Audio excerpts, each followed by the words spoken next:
Hello, this is Sandy with Sandy's Palette. Um, also a moderator with Junk Journal in World.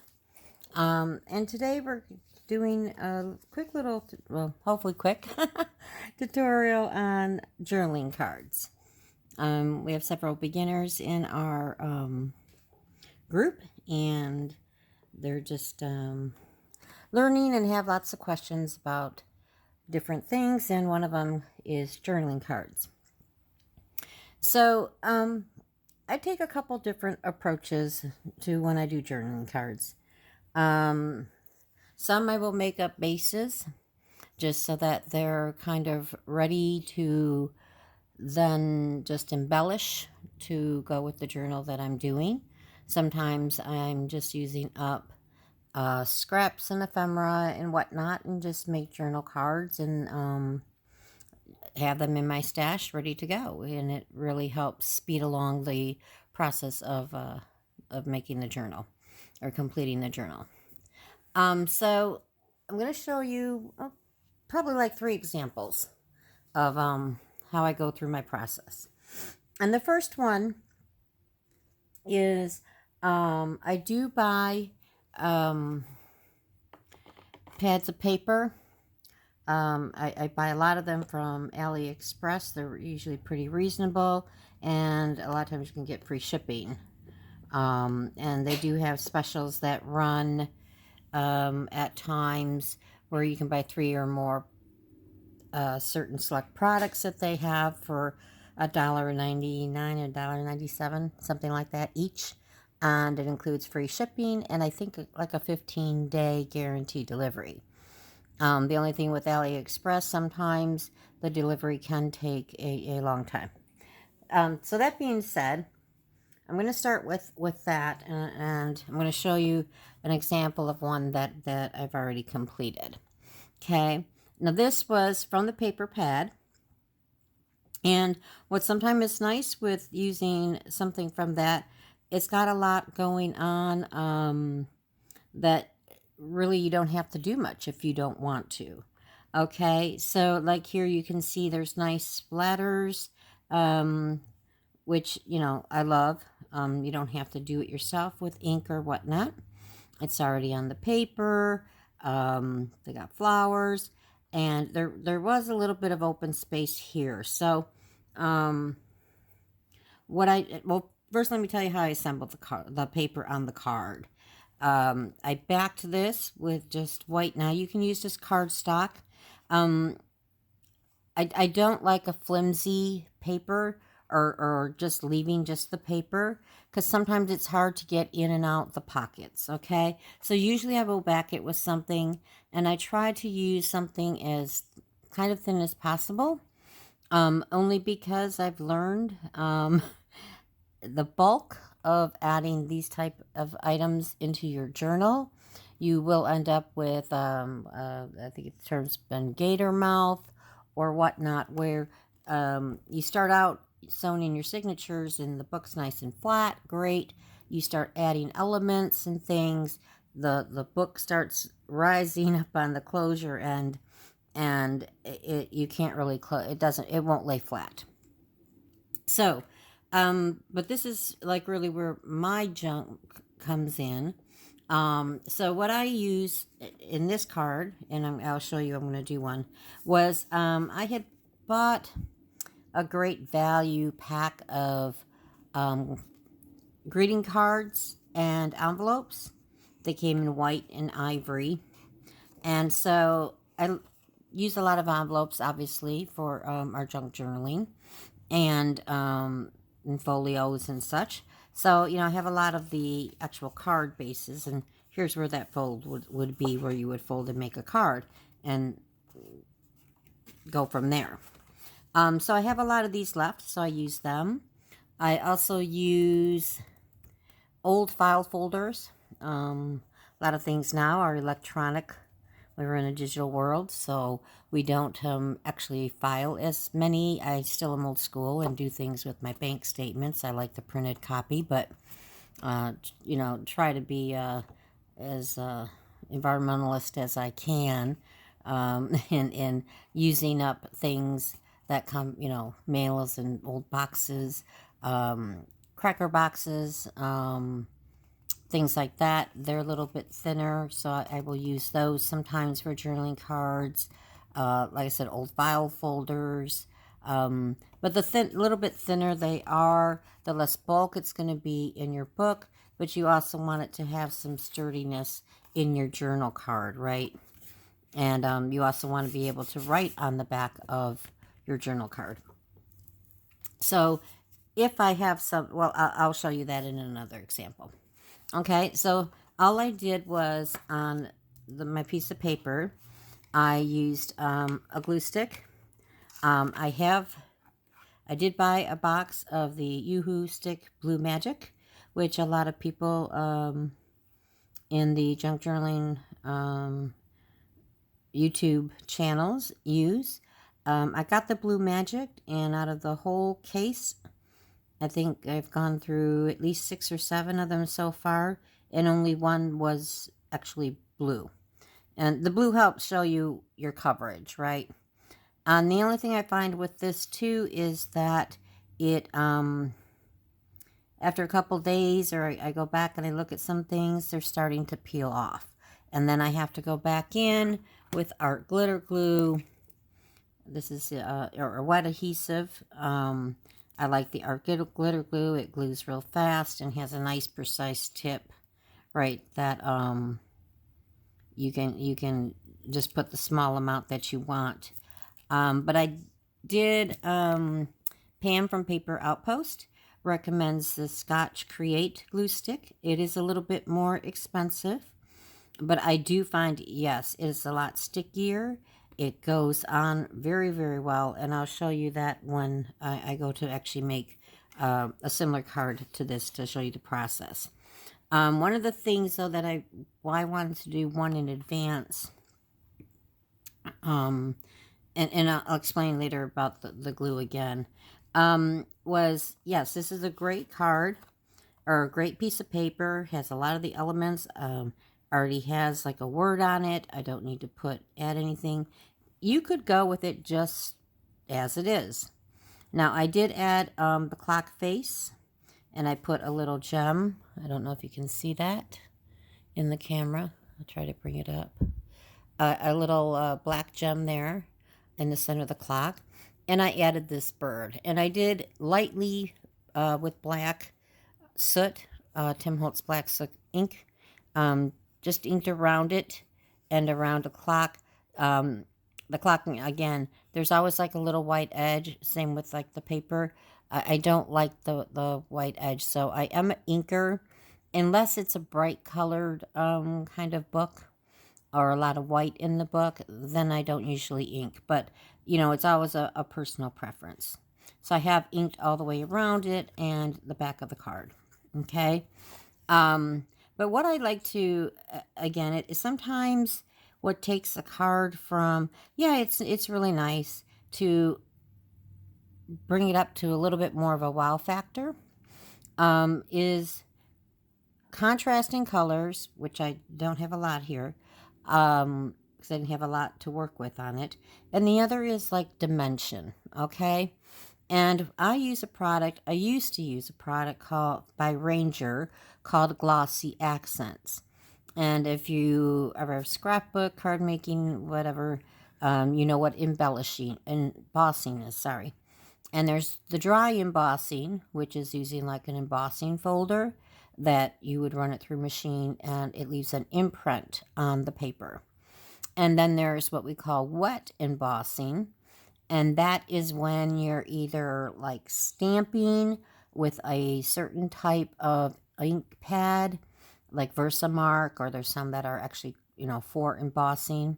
And then you stamp your impression, and then you go over it with embossing powder, shake that off, the extra, so it's only sticking to what your stamped image is, and then you use a heat gun, and it will cause a raised effect. But I used to use this product called, and there's some other products, but that would be for another video. But I used to use what was called Glossy Accents, and it's by Ranger. And it comes in the same type of bottle as like a Stickles, which is also made by Ranger. And it was kind of thick.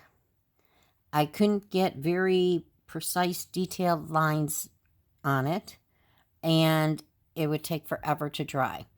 And the one thing, and this is still true with this other product that I found, even though it's dry, this dries much quicker, by the way.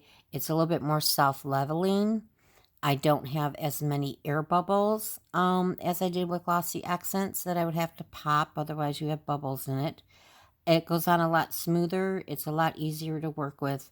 And but if you do have it up against, even a week or so later, you have two items that have Glossy Accents next to each other with temperature and heat and stuff, they will end up sticking together. And then you kind of wreck your project because you have to pull your cards apart or whatever. So just kind of keep that in mind when you're using it. But hopefully, I'm going to try to see in the camera here, bring it up and see if you can see some of the effect. Okay, you can see a little bit of it here. I did the bird cage. Oh, there you go. You can see a lot of it now. Okay. And I did the word farewell. Not there, it's picking up. I put it at a certain angle. I don't have my lamp on, dust lamp on, because it causes such a glare off of my glass mat. But you can see all the areas that I added it. Now, this product is a lot thinner. It's a lot easier to work with, and it's a lot cheaper than the Glossy Accents. The Glossy Accents goes on very thick, takes a lot longer to dry. And like I said, it is cheaper. And what I do is I buy, same with the art glitter glue. This is a product I use. It's called, it's by Tri-Art Manufacturing. It's called Liquid Glass, and it's a pouring medium finish resin. And what I did, obviously I'm not going to squirt it out of this bottle onto my project. So what I did was I took and bought another, because with the art glitter glue, I don't know if many of you know about it. It dries very clear. It dries very fast, so it's really great when you're journaling. You can work through a project real fast. The downfall is that it also dries very fast, so you can't always move your project around. But because it is a glue, it is a water-based glue. They do not ship during the winter months when the weather's really cold, because it will freeze and then your product is ruined. So they will not ship during that time. So I always make sure in the fall, and it is a cheaper way to go anyway, once you buy an initial bottle with the point or with the very fine tip on it. It's better to buy the bottle to refill it, okay? Sorry, my camera's kind of zoomed in, so I don't know if I'm getting all that in there. And so what I did was, I thought, oh, you know what? I want that fine precision tip so that I can get these little detailed lines in, right along here, the bird cage. I don't know if I gotta get the right angle, the little bars in it. I can do that with this tip. So what I did was I took the old bottle and I washed it out after it was emptied, or I emptied it out, washed it out really good, soap and water. And then I now have a bottle like this that I refill from here. And I have my precision tip, and I can be much more precise with it. And like I said, it just gives it that little extra, it brings your thing up a step, right? I try to do that as much as I can, rather than just having a flat project card, okay?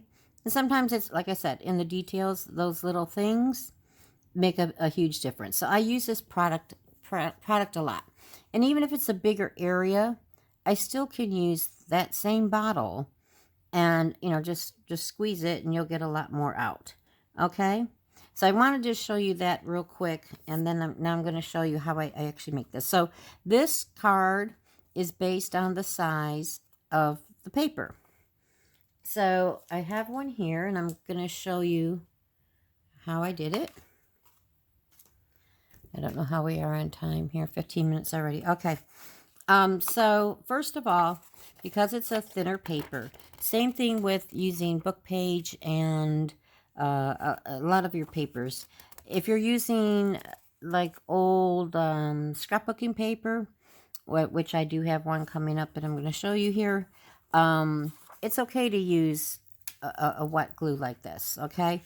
The one thing with the art glitter glue, if I use it on something like this, I go around the edges and then across here. Sometimes when I lay it down and then I use my spreader, my old gift card to spread the glue out, I end up having where you can see through the paper little ripples of where the glue the glue is, because it has a fine tip, right? It's not like if I was using regular school glue or PVA but there's lots of glues out there that you can use.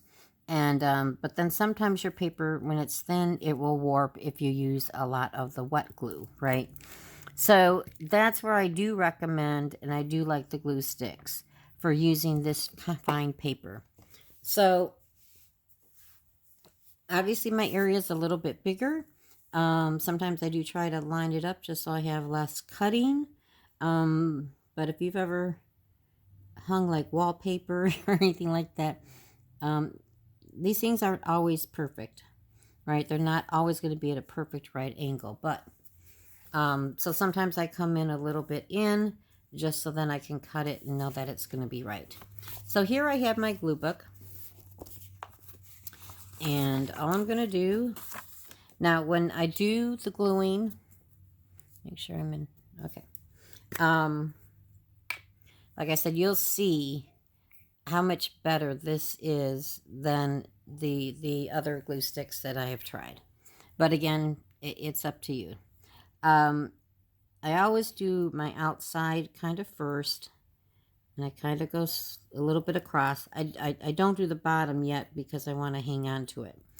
But I always do my strokes out. I don't go back and forth. If you go back like this, you can tend to tear your paper, number one. Number two, sometimes you can get a big chunk of glue stuck on the edge there, okay? But you want to make sure you get really good coverage on it. So you want to press down pretty good on it, because you don't want any air bubbles or pockets ending up. And that was another thing I was finding with the other kinds of glue. They would dry and peel off of the paper, sometimes even in the middle, right? And then now it's like, oh wow, I got like this huge air pocket there. Okay, so then I peel it off. And your glue book, to be careful because it will be a little tacky. And I don't know if you can see in the camera here, you really can tell that you get a lot more there. You can see the shine on it. It really is a much better quality glue, and it does stick. Once in a while, if I missed a spot along the edge or the corner, then I just have to kind of put a little bit of art glitter glue on the edge. But I can do that with that fine tip. Now see here how it's not perfectly lining up on my edge. So I'm going to peel it back a little bit and just want to show you. That's why sometimes I don't go right up to the edge, because then it's not always a perfect, doesn't always match up perfectly. And I really don't like to peel it back if I don't have to. I just showed you that you can, but then sometimes it's not quite, the glue is starting to dry, right? So, and then I just smooth it out a little bit, and then I take my gift card or credit card. I do prefer the credit cards. They are a little bit stiffer, but then sometimes, again, if you're working with very thin paper, it can tear or rip your paper. So sometimes a little bit more flexible is good. And all I'm trying to do right now is push out the glue, especially if you're using a wet glue. You want to get as much of that glue out of there, and you want to smooth it down and make sure you have really good contact with it. Okay? One thing too with the glue stick, you don't have glue oozing out as much as you do with a wet glue. Okay? I just want to make sure that's down really well. Okay. And I always recap my glues right away so they don't start to dry, especially the art glitter glue. The tip will get clogged. Okay? Alrighty. So, as you can see, this is another one of those pattern papers that's got everything, right? It's got the splatter on it. It's got verbiage. It's got flowers. You could just cut this and be good. But, again, you know, totally your choice. But it's like, well, let's see if we can jazz it up just a little bit. Now, the other thing is, I'm going to cut here while I'm talking, but I'm going to trim out. And I use guillotine cutters. You can certainly use a regular trimmer. I use guillotines for a lot of reasons. I used to do a lot of the mini albums with chipboard and stuff, and the guillotines obviously work a lot better with that. Also, there's self-sharpening. Now, this is the Tim Holtz one, but I know for sure my large Fisker one, which I'll be bringing out in a minute on another card. And then here's where I want to just do this little trim here. You can see where, you know, again, I didn't go right up to the card. That's why I usually like to leave a little bit more space, but I didn't want to. It will trim that real nice and even. And there we go. And now you can still see a little bit of the white edge, but that's okay because I'm going to ink around it. And that's one of the reasons why I like to ink. I don't like the white core showing. Okay. Again, not a must, just a personal preference for me. Since there's black splatter and black detail on this, I'm going to use my black soot. And I'm just going to ink around it. Now, I don't know, again, how many of you have worked with inking for scrapbooking, card making, or if junk journaling is your first adventure into paper crafting.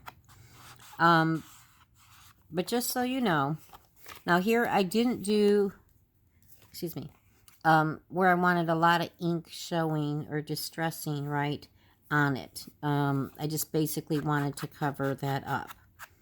Okay? But on the back, I might want a little bit more. If I just do the edges, you can see where it's just a little bit here. Okay? The more of an angle that you put your inker on, the less you're going to get on the paper, right? So if I wanted more, I would flatten it out more. And then I'm going to get a lot more of an edge on it. And sometimes you can just stroke down like that if you want. It's, again, it's not going to be a straight line. You don't want it to really be a straight line. You want it to look vintagey. So again, you can just go back and forth like this, which is hard to control. Or if you just want to do it nice and quick, just go down the edge like that. Okay? And then there's another quick tip. I ink a lot. I admit I love inking. I think it adds a lot of extra to it. But if you find like that your pad's getting dry, there are re-inkers for your ink pad, so you don't have to continually buy a whole new pad. But especially my vintage photo, because I use that one a lot. I would ink the pad, and then it would seem like 2 days later, it just was kind of dry again, and I'm constantly redabbing and whatever. And Pam at the Paper Outpost, I saw, had a really nice little trick. It's not that there's not enough ink in here. I mean, I knew I put and inked it really well. I even went to where I was inking along the sides. I'm trying to make sure that the pad, but the pad was really full of ink. And all you have to do, and I'm going to show you on a scrap. And that's another thing too. Like this one's backed on a nice piece of, like I said, either cardstock or something pretty firm. But say it's kind of paper where it's kind of okay on its own. I really don't need to back it. Or if I'm inking to do a master board or a cluster, and I have a piece of page book, okay? So I'm going to just tear a piece off my blue book here. It's really hard with paper like this to really ink it and get the edges, and you're trying to hold it to keep it stiff. So what I find is if I take just a piece, this is again just from a file folder, it was scrap left over. It is much easier if I hold something underneath it,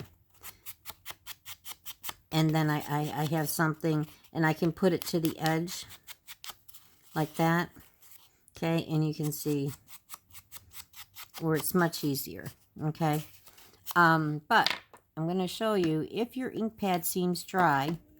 I know this is getting a little bit off topic from the junk journaling. Just spritz it with some water.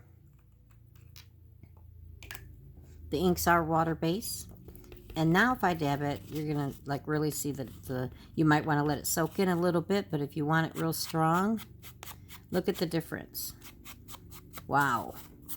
I'm really getting a lot of ink now. Okay, so that is, you don't always have to re-ink your pad. A lot of times there's more than enough ink in there. They're just dry, especially if when you're working and you leave the top off them. And I'm pretty good about that. I'll re-put it on pretty quick, but it still seems like it dries out. So now if I go back over here and still just do my edge, you can see how much more pronounced it is. I still am not going real thick into the paper because I don't want to cover up a lot of that detail. But I do want this darkness along the edge to give it more of a vintage look. Okay? So that was just an additional tip there. This is why my videos end up lasting a little bit longer, because I try to throw the little tips in there. Okay. So, back to this. So again, I could with my, I'm going to call it Glossy Accents, but it's not what it's called. The liquid glass. And I could do the flowers and all that kind of stuff to bring that out. A lot of people like to do layering, etc., because that's really what it's about. You could just use this, if you like it, just as it is. But to get a little bit more into it, I want to add some things to it. And it does, again, have the splatter, which is nice. I don't have to, which I love mixed media, but I don't always have the time, or then you got to wait for things to dry. And so sometimes when it has those elements in there, it's kind of nice. So here's the part of, and especially if you're working like just with a plain or pattern paper, it's doing the layout and the decorating. And this is what generally call auditioning. You kind of want to play with your pieces and see, what looks good, what doesn't look good, and kind of play with the layout a little bit, just like you would in scrapbooking and whatnot. So I thought, okay, let me see if I add a picture down here. Okay, that's a black and white one. Kind of like that. Here's another one, has a little bit of color in it. A little bit of the pinks in that. I don't know if you can see that very well, which kind of picks up on what is there. And I can add that to it, or move it up a little bit. Kind of put it on an angle. And then, let's see.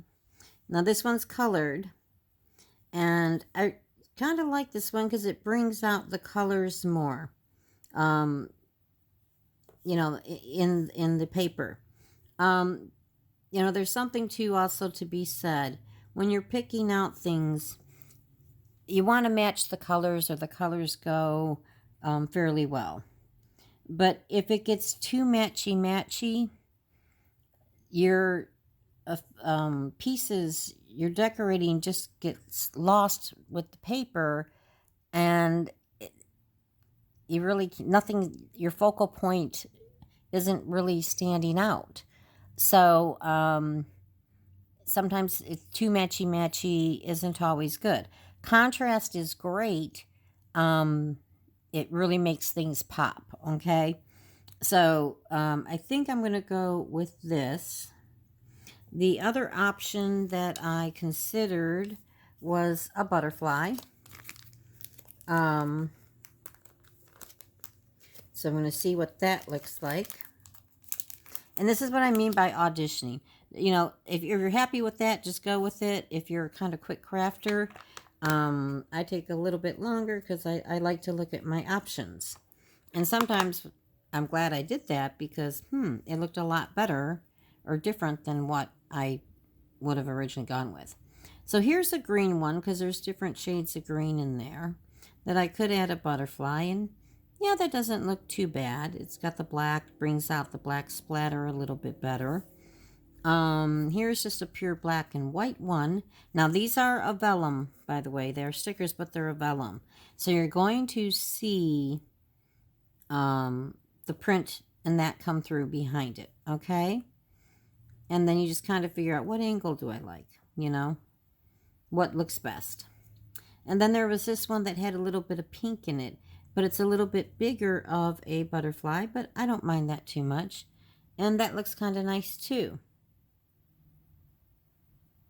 So, but I really kind of like, you know, the document, the photograph on there with her. I don't think if I could add a butterfly and cover up some of the lettering up there.